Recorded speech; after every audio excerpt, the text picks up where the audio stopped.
Morning dear student, आज हम pedagogy of economics में जो पढ़ने जा रहे हैं वो हमारा पोस्टर एवं विज्ञापन है। जो टॉपिक है हमारा वो है पोस्टर एवं विज्ञापन।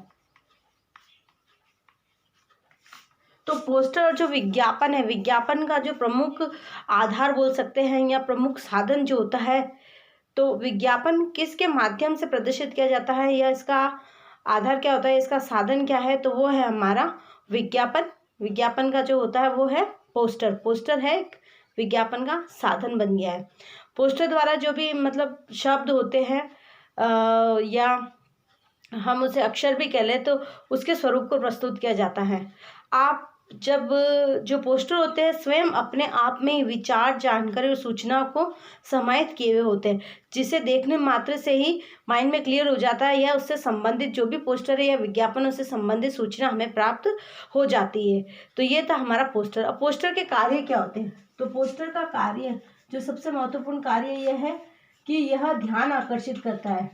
ध्यान आकर्षित करना,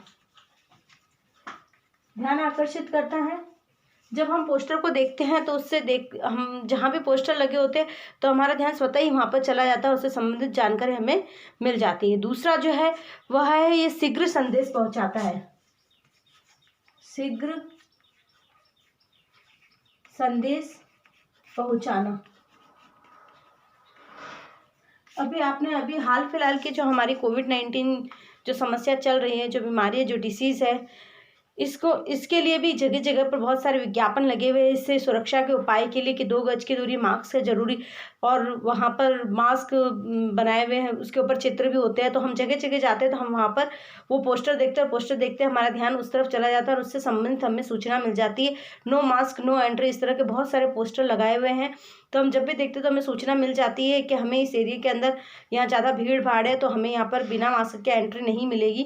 तो हमारा ध्यान स्वतः ही पोस्टर की तरफ भी चला जाता है और जो भी संदेश उसके माध्यम से पहुँचाना होता है वो शीघ्र ही हम तक पहुँच जाता है। दूसरा, कार्य को दिशा निर्देश करना। तीसरा कार्य इसका कार्य को दिशा निर्देश करना। कार्य को दिशा निर्देश, यानी जो भी कार्य करने होते हैं उसको पोस्टर के माध्यम से दिशा निर्देश दिए जाते हैं। अब नेक्स्ट जो हम बात करेंगे इसके लाभ की, कि इसके क्या क्या लाभ है, पोस्टर के क्या क्या लाभ हो सकते हैं। कार्य तो होते ध्यान को आकर्षित करना, शीघ्र संदेश पहुंचाना, कार्य को दिशा निर्देश देना। अब जो इसके लाभ है, यह पढ़ाते समय प्रस्तावना जो भी हमारी होती है, प्रस्तावना या भूमिका, जो भी हम पाठ की प्रस्तावना दे रहे हैं या भूमिका दे रहे हैं तो उसमें महत्वपूर्ण इसका एक जगह होती है। क्योंकि जब हम इसके अंतर्गत, प्रस्तावना के अंतर्गत, भूमिका के अंतर्गत हम उपयोग में लाते हैं पोस्टर को या विज्ञापन को, तो उससे क्या होता है कि पोस्टर विशेष रूप से बहुत लाभदायक हो जाते हैं। उससे क्या होता है कि छात्र पहली कक्षा में जैसे मान लीजिए दूसरा विषय पढ़ के बैठे हैं, उसके तत्पश्चात ही हम दूसरी कक्षा, नेक्स्ट कालांश लगता है और हम दूसरी कक्षा में प्रवेश करते हैं, दूसरे विषय के अंदर प्रवेश करने जा रहे होते हैं। तो पहले मान लीजिए एक विषय पढ़ा, उसकी जानकारी ली ही थी कि दूसरे विषय की जानकारी देनी हो तो दूसरे शिक्षक आ गए। तो जब हम दूसरे कालांश के अंदर, दूसरे विषय के अंदर पहले जब विद्यार्थी पढ़ चुके उसके तत्पश्चात हम नेक्स्ट कक्षा के अंदर यदि पोस्टर का उपयोग करते हैं तो विद्यार्थियों का ध्यान पोस्टर की तरफ आकर्षित होता है। उन्हें जो है उनका ध्यान तो आकर्षित होता है, शीघ्र उन्हें संदेश मिल जाता है, वो अट्रैक्टिव होकर वो सारी जानकारी जो उस पर समाहित होती है उसे देखकर अपने अंदर आत्मसात कर लेते हैं। तो शीघ्र ही विषय की ओर भी केंद्रित हो जाते हैं, यानी जिस विषय को हम पढ़ाने जा रहे हैं उसकी ओर केंद्रित हो जाते हैं, उनकी जिज्ञासा उत्पन्न हो जाती है, उनमें रुचि आ जाती है। नेक्स्ट जो हम बात करने जा रहे हैं वो है विद्यालय के अनेक उद्देश्य जो है, विद्यालय के अनेक उद्देश्य। अब अनेक उद्देश्यों में बहुत सारे उद्देश्य उसके आते हैं, जैसे शिक्षाप्रद बातों को, जो शिक्षाप्रद बातें होती हैं, शिक्षाप्रद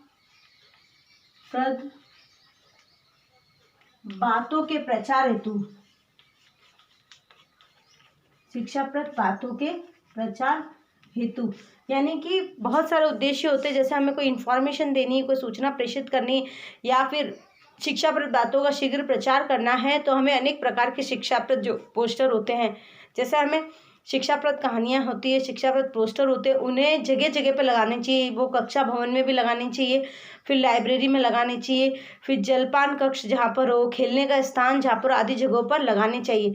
जिससे क्या होता है कि छात्र बार बार उन शिक्षाप्रद पोस्टरों को देखता रहता है और देखने से ही संदेशों के अनुसार आचरण व्यवहार करने लग जाता है कि किस प्रकार से। मान लीजिए कि हमने शिक्षाप्रद कहानी लगाई है, कोई शिक्षाप्रद कहानी लगाई जिसके अंदर समय की पाबंदी के ऊपर कोई लेख लिखा हुआ है, तो विद्यार्थी बार बार उसको पढ़ता है तो वो समय का पाबंद हो जाता है। एक जगह हमने ईमानदारी से संबंधित लगाई है कि एक व्यक्ति ने उसे रुपये की पोटली मिलती है, तो वो बच्चा उसके मालिक तक पूर्ण ईमानदारी के साथ पहुंचाता है और मालिक खुश होकर उसे इनाम में कुछ रुपए दे देता है। तो इस प्रकार की कहानियाँ, जैसे ईमानदारी को प्रेषित करने वाली, सहायता को प्रेषित करने वाली, प्रेम को प्रेषित करने वाली, इस प्रकार की जब हम शिक्षाप्रद कहानियाँ लगाते हैं तो विद्यार्थी उसे बार बार देखते हैं।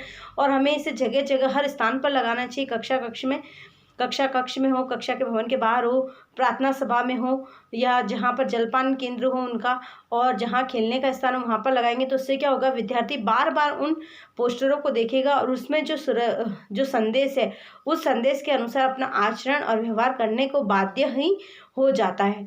अब नेक्स्ट जो है, कक्षा के सजावट में पोस्टर का महत्वपूर्ण भाग रखता है। ये क्या करता है, दूसरा जो इसका लाभ है, कक्षा की सजावट, यानी कि जैसे खाली दीवारें होती है, वहीं पर यदि हम शिक्षाप्रद कहानियाँ या शिक्षण से संबंधित पोस्टर लगाते हैं तो इससे क्या होता है, विद्यार्थियों का ध्यान एक विषय की तरफ केंद्रित भी होता है, पढ़ाई की तरफ ध्यान आकर्षित होता है। साथ ही साथ उस पर जो सूचना और संदेश दिया जाता है, उस सूचना और संदेश को शीघ्र ही उन तक पहुँच जाता है। उसके अलावा जो पोस्टर हम लगाते हैं, उससे क्या होता है कि कक्षा की जो सजावट है वो बहुत अच्छी हो जाती है। इसमें कक्षा की सजावट के भी महत्वपूर्ण भाग बताया। जैसे कक्षा की सजावट जो होती है उसमें महत्वपूर्ण स्थान होता है। उसके साथ ही आकर्षक जो पोस्टर होते हैं उसके 5 प्रमुख लक्षण होते हैं। यदि एक पोस्टर आकर्षक होगा तो उसमें क्या क्या लक्षण होंगे। पहला है संक्षिप्तता होगी, उसमें संक्षिप्तता, यानी संक्षिप्त रूप में संदेश दिया जाएगा। नेक्स्ट जो है वो है हमारा सरलता होगी, उसमें सरलता यानी इजी से विद्यार्थी समझ सके। तीसरा जो है उसमें किसी न किसी के विचार होंगे, जो विचार वो अपने जीवन में अपना सके। और लास्ट जो है एक है हमारा, चौथा है वो है व्यवस्था, उसकी व्यवस्था अच्छे से होगी। उसके अलावा जो लास्ट है हमारा अंतिम है वो है रंग प्रत्येक विद्यार्थी को, प्रत्येक व्यक्ति को आकर्षित करते हैं। तो यदि एक अच्छा पोस्टर होगा तो उसमें ये सारी विशिष्टताएं होगी। यदि आपको इसमें कुछ समझ में नहीं आया तो आप मुझसे पूछ सकते हैं। Thank you.